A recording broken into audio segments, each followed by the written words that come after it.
اعوذ باللہ من الشیطان الرجیم بسم اللہ الرحمن الرحیم السلام علیکم ورحمۃ اللہ وبرکاتہ۔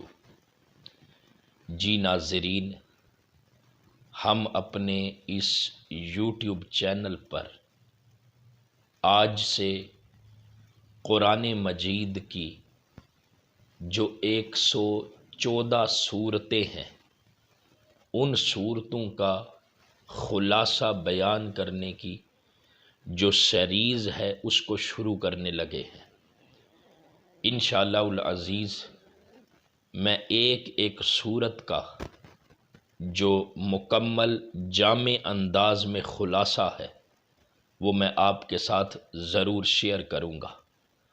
دیکھیں، ہم سب کا جو مقصد ہے وہ یہ ہے کہ ہم اللہ رب العزت کی اس الہامی کتاب قرآن مجید کو سمجھنے کی کوشش کریں، اس لیے کہ یہ کتاب میری اور آپ کی ہدایت کے لیے نازل کی گئی ہے۔ تو قرآن مجید کی آج جو سورۃ الفاتحہ ہے اس کا خلاصہ جامع الفاظ کے ساتھ میں آپ کے ساتھ شیئر کرنے لگا ہوں۔ دیکھیں، قرآن مجید کے اندر یہ جو سورۃ فاتحہ ہے یہ ترتیب کے اعتبار سے یہ قرآن مجید کی پہلی سورت ہے، اور نزول کے اعتبار سے یہ قرآن مجید میں 5ویں سورت ہے۔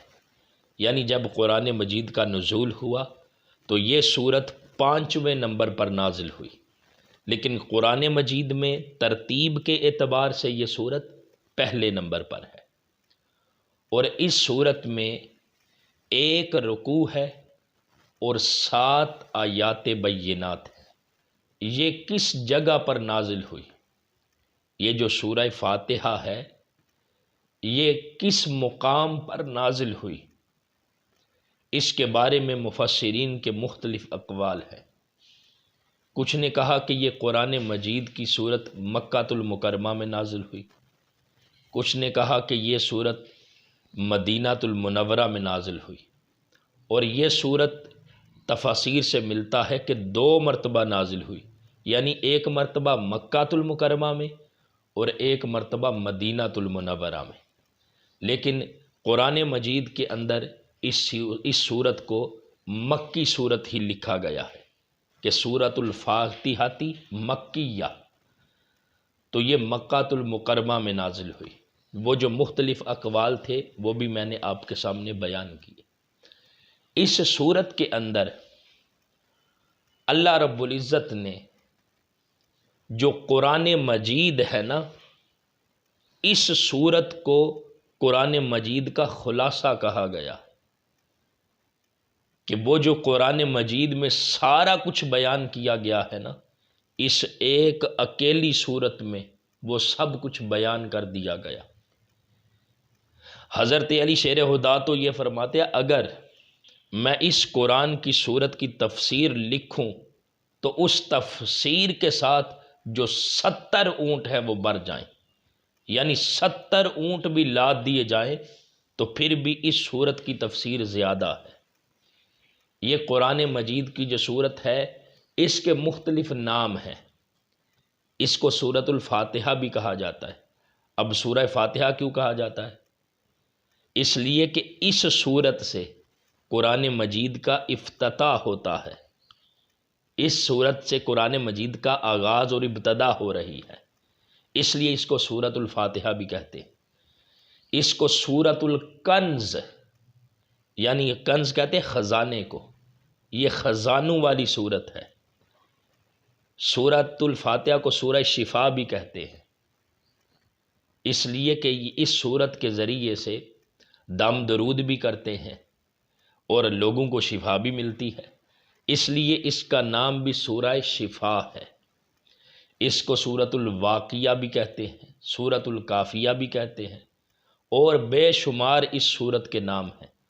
دیکھیں، اس سورت کی عظمت اور فضیلت اس اعتبار سے بھی ہے کہ اس کے بہت زیادہ نام ہیں، اور یہ جو سورۃ الفاتحہ ہے، اس میں اللہ رب العزت نے سب سے پہلے نمبر پر فرمایا الحمد للہ رب العالمین، تمام تعریفیں اللہ کے لیے ہیں، الرحمن الرحیم،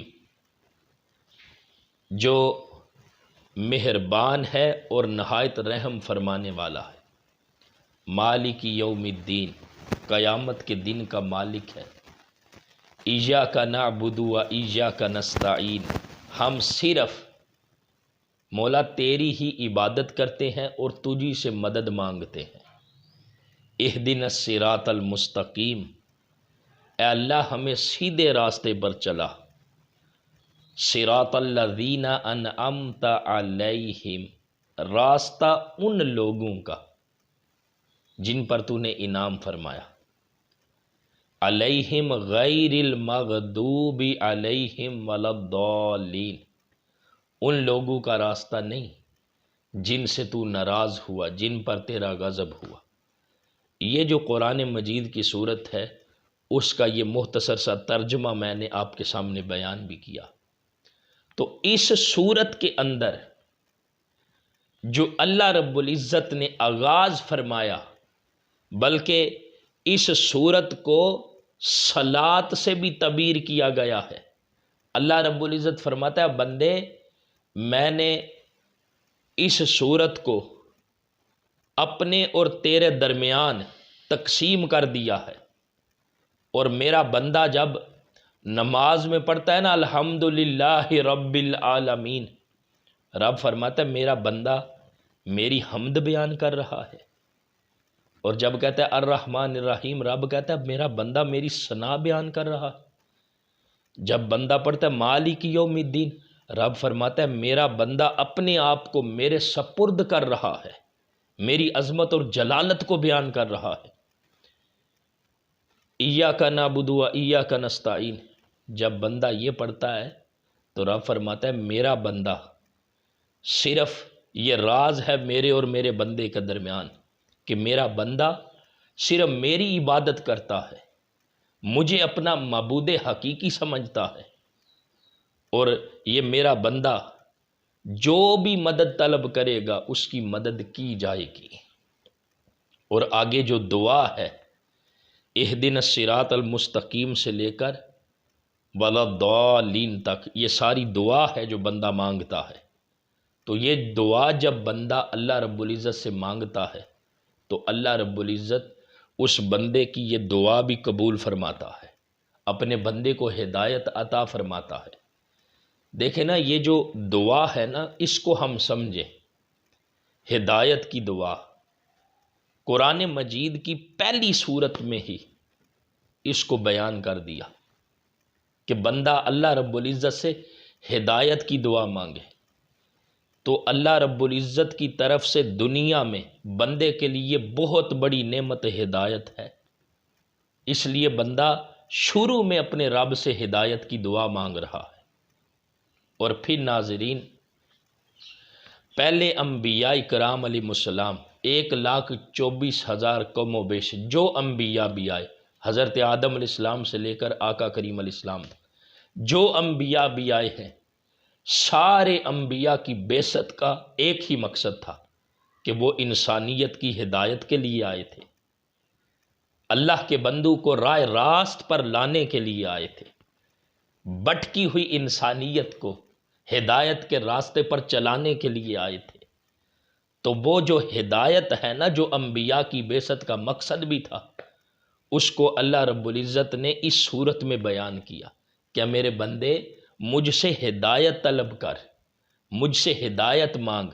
اور جب بندہ اپنے رب سے ہدایت مانگتا ہے تو اللہ رب العزت اپنے بندے کو ہدایت عطا فرماتا ہے، اور اپنے ان انعام یافتہ بندوں کے راستے پر چلاتا ہے جن پر اللہ رب العزت کا انعام ہوا ہے، اور ان لوگوں کے راستے سے اپنے بندے کو بچاتا ہے جن سے وہ رب ناراض ہے۔ جو اس کے غضب یافتہ بندے ہیں نا، ان کے راستے سے اپنے بندے کو بچا لیتا ہے۔ اس لیے بندہ اس صورت میں جب بھی تلاوت کرتا ہے اللہ رب العزت سے ہدایت مانگتا ہے۔ اور یہ کیسی عظمت والی صورت ہے. یہ صورت دیکھیں نا، اس کی فضیلت کو سمجھیں کہ نماز کے اندر جو فرض کی پہلی 2 رکعتیں ہیں ان میں، اور پھر باقی جتنی نماز ہے، اور ساری نماز میں ہر رکعت میں، فرض نماز کی پہلی 2 رکعتوں میں اور باقی ہر نماز کی ساری رکعتوں میں یہ سورت کو پڑھنا واجب قرار دیا گیا. تو بندہ اس سورت کو کئی بار پڑھتا ہے، اس کو کئی بار تلاوت کرتا ہے، اور یہ سورت قرآن مجید کا خلاصہ ہے. اور دیکھیں نا، اگر کوئی بندہ بیمار ہو، یہ بندے کے لیے شفا کا کام کرتی ہے. یہ سورت بندے کے لیے ہدایت کا کام کرتی ہے. جو بندہ اس سورت کی تلاوت کرتا ہے اسے بہت زیادہ خزانہ ملتا ہے. جو بندہ اس سورت کو تلاوت کرتا ہے یہ سورت اس کے لیے کافی اور وافی اور شافی ہو جاتی ہے. یہ کیسی خوبصورت اور ایمان افروز 7 آیات کی صورت میں اللہ رب العزت نے اس صورت کو اپنے بندوں کے لیے اپنے محبوب پر نازل فرمایا. تو یہ قرآن مجید کا خلاصہ ہے. اور یہ کیسی صورت ہے، قرآن مجید میں پارہ نمبر 14 میں جو فرمایا نا، وَلَقَدْ آتَيْنَاكَ سَبْعًا مِّنَ الْمَثَانِي وَالْقُرْآنَ الْعَظِيمِ. یہ سبع مثانی یہ صورت ہے، اور یہ صورت قرآن العظیم بھی ہے. وہ سبع من المثانی، یہ جو 7 آیتیں ہیں نا اس صورت میں، انہی کو اس میں ذکر کیا گیا. اس لیے دوستان محترم، مختصر سا خلاصہ اس صورت کے اعتبار سے میں نے آپ کی گوش گزار کیا. یہ ایسی ایمان افروز صورت ہے کہ اگر اس کی تفسیر بیان کرنے لگیں تو بندے کی زندگی ختم ہو جائے. اس صورت کی تفسیر اور خلاصہ اور معانی جو اس صورت کے اندر ایک سمندر موجزن ہے، ان کو بندہ بیان نہیں کر سکتا. اس لیے کہ یہ قرآن کا خلاصہ ہے. وہ قرآن جس میں ہر چیز کا بیان ہے، یہ اس کا خلاصہ ہے، یہ جو صورت ہے. اور یہ سورۃ الفاتحہ، آج یہ سورۃ الفاتحہ کا خلاصہ بیان کیا مختصر سا. تو آگے انشاءاللہ جو باقی قرآن مجید میں صورتیں ہیں، ترتیب کے ساتھ ایک ایک صورت کا جو خلاصہ ہے وہ میں آپ کی گوش گزار کرتا رہوں گا. آخر میں ایمان افروز نکتہ میں آپ کے سامنے بیان کرنے لگا. دیکھیں، اس قرآن مجید میں اگر بندہ ایک ایک لفظ نہیں، ایک ایک حرف الحمد، ایک ایک حرف الف لام ہا میم دال، ایک ایک حرف پر بولنا چاہے تو تفسیر بیان کرنا چاہے، گفتگو کرنا چاہے تو کر سکتا. اب اس پھر آگے للہ، للہ کے ایک ایک لفظ پر گفتگو ہو سکتی ہے. رب کے نام پہ، رب کے لفظ پہ اتنی گفتگو ہو سکتی ہے. العالمین پہ اتنی گفتگو ہو سکتی ہے. ایک ایک لفظ کے اندر، ایک ایک حرف کے اندر اتنے اسرار و رموز پوشیدہ ہیں. لیکن میں صرف ایک لفظ، تاکہ یہ ایمان افروز نکتہ ہے، صرف ایک لفظ جس سے اس صورت کا آغاز اور ابتدا ہوئی ہے اس کے حوالے سے بیان کرتا ہوں. دیکھیں، الحمد، الحمد کا مطلب کیا ہے؟ تعریف. لیکن الحمد کا جو ایک مطلب ہے نا، حمد کا تعریف بھی ہے، ایک مطلب اس کا چاہت بھی ہے. کہ بندہ جب اس صورت کو پڑھتا ہے تو کہتا ہے، مولا جس نے مجھے پیدا کیا، جو سارے جہانوں کا تو مالک ہے، میں تجھے چاہتا ہوں. بندہ جب یہ صورت پڑھتا ہے تو کہتا ہے، میرے رب میں تجھے چاہتا ہوں. تو دوستان محترم، یہ جو حمد ہے اس کا مطلب چاہت ہے، اس کا مطلب چاہنا ہے. اور اسی حمد میں سے ایک نام ہے محمد. حمد یہ ہے چاہنا، اور محمد کون ہے؟ جس کو بار بار چاہا جائے، جس کی چاہت پر اپنی ساری چاہتوں کو ختم کر دیا جائے، اور جس کو ہمیشہ کے لیے اور بار بار چاہا جائے، اس کو محمد کہتے ہیں. اسی حمد سے محمد ہے۔ تو دیکھیں اس صورت میں آغاز میں جو پہلا لفظ ہے نا، اسی میں رب کی چاہت ہے، اور پھر رب نے جس کو چاہا اس محبوب محمد کی چاہت ہے کہ بندہ رب کو چاہے اور پھر اس ہستی کو بھی چاہے جسے اس نے چاہا ہے۔ اور وہ ہستی کون سی ہے؟ اس نے اسی حمد سے محمد کو نکالا۔ یہ جو حمد ہے نا نام، اسی سے محمد نام نکلا ہے۔ تو رب کو چاہا، اور پھر رب کہتا ہے کہ مجھے چاہتے ہو تو میرے محبوب محمد کو بھی چاہو، مجھے چاہتے ہو میرے محبوب محمد کو بار بار چاہو، ان کی بار بار تعریف کرو، ان کا بار بار ذکر کرو، اس لیے کہ میرے محبوب کی تعریف، میرے محبوب کا ذکر یہ میرا ہی ذکر ہے، یہ میری ہی تعریف ہے۔ مجھے چاہتے ہو میرے محبوب محمد کو بھی چاہنے والے بن جاؤ۔ تو اس لیے سورہ فاتحہ کا دوستان محترم مختصر سا خلاصہ اور ایمان افروز نکتہ آپ کے سامنے بیان کیا ہے۔ تو یہ جو سلسلہ شروع کیا ہے نا، انشاءاللہ العزیز ایک ایک سورت کا اس سلسلے کو ہم آگے لے کے چلیں گے، اور پھر آخری حدیث مبارکہ اس سورت کے حوالے سے سن لیں۔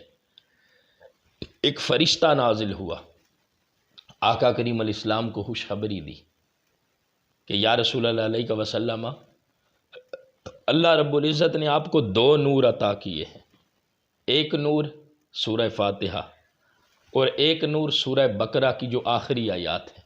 چونکہ آگے سورہ بقرہ کا خلاصہ بیان کرنا ہے، اس لیے میں نے آخری بات وہ کی ہے جو اس کے ساتھ انٹر لنک ہو جائے۔ تو دوستان محترم، یہ سورہ فاتحہ یہ ہمارے لیے اللہ کی طرف سے نور ہے۔ اور پھر یہ کیسی صورت ہے، یہ کیسا نور ہے جو اللہ رب العزت نے پہلے انبیاء میں سے کسی اور نبی کو عطا نہیں کیا، یہ آقا کریم علیہ السلام کو عطا ہوا ہے۔ اور یہ سورہ فاتحہ بہت ایمان افروز کلمات کے ساتھ اللہ رب العزت نے اپنے محبوب کو عطا کی ہے۔ کاش ہم اس کی عظمت کو سمجھیں، اور قرآن مجید جو ہماری ہدایت کے لیے نازل ہوا ہے، ہم اس کو پڑھنے والے اور سمجھنے والے بن جائیں۔ اللہ تعالیٰ عمل کی توفیق عطا فرمائے۔ وما علینا الا البلاغ المبین۔